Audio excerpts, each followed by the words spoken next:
Hello and welcome. Today we will be discussing Oedipus Rex by Sophocles. I am joined with Professor Sproat of Cambridge University.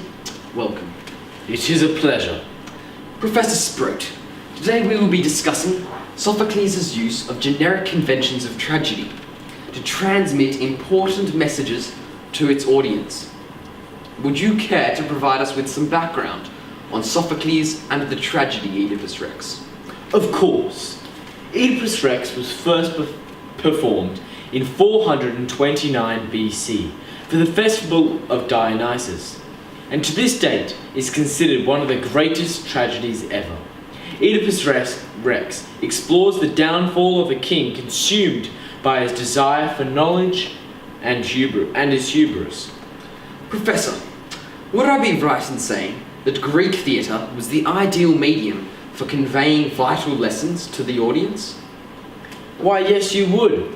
In fact, Sophocles was very popular during his time. Up to 15,000 people would be present to watch his plays being performed. The festival of Dionysus was a competition for playwrights, and Sophocles never placed third, winning the competition 24 times. Interesting. Now, Sophocles is known as a political tragedian, and at the time of Oedipus, the philosopher Socrates was posing a threat. He was teaching men to think for themselves and to believe that the gods did not control their destinies. Indeed. Sophocles was known to comment on the issues of the time. This is particularly relevant in Oedipus Rex, where he was trying to teach the audience not to disobey the gods, otherwise they will be punished, just like Oedipus. Quite right. Now, the generic conventions of tragedy were defined by the philosopher Aristotle. He believed that there were 6 techniques that made up tragedy. These were plot. He believed it was focusing on the arrangement of the incidents. Character. It must be a good character, but not too good, for they must have the fatal flaw. Diction. Thought, which was seen as theme. Melody, which was the use of the chorus. And spectacle. You took the words right out of my mouth. We're going to look at the lessons of pride comes before the fall, and you cannot escape fate. Professor Sproat, would you care to elaborate? Of course. Through Sophocles' use of character, Oedipus, he is able to transmit the lesson of pride becomes before the fall. Oedipus is the king of Thebes, a brilliant and smart king who always has his people's best interests in mind. However, he is hubristic. Hubris is exaggerated self-confidence or pride.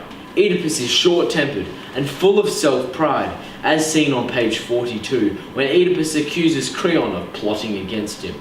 You are the bandit, you are the killer. And when Oedipus believes his intellect is superior to that of the gods and the oracle, Tiresias, I know I am right. These 2 quotes put emphasis on how ignorant Oedipus is when it comes to his claims. This ignorance is accentuated through Creon's juxtaposing characterization. Creon is characterized as humble and calm, which is shown on page 40, where Creon questions Oedipus' judgment. Can you believe this obscenity does you any good? In addition to this, by having Creon question Oedipus, it also teaches the audience that leaders are not always perfect, and that they do have their flaws. However, during the time that the play was written, hubris was when you humiliated someone to make yourself feel superior. This occurs when Oedipus says to Tiresias, "You shameless, brainless, sightless, senseless sot." Creon is also characterized as much more faithful to the gods than Oedipus, which is illustrated on pages 43 and 65, where Creon references the gods before he takes action, which is the opposite of what Oedipus does throughout the play. May the curse of heaven rain down on me forever if I am guilty of any such crime. By that I wait for the instruction from God. These two quotes emphasize the difference between Creon and Oedipus. The plot structure of the play also heightens this lesson, where in the exodus of the play, Oedipus meets his untimely demise.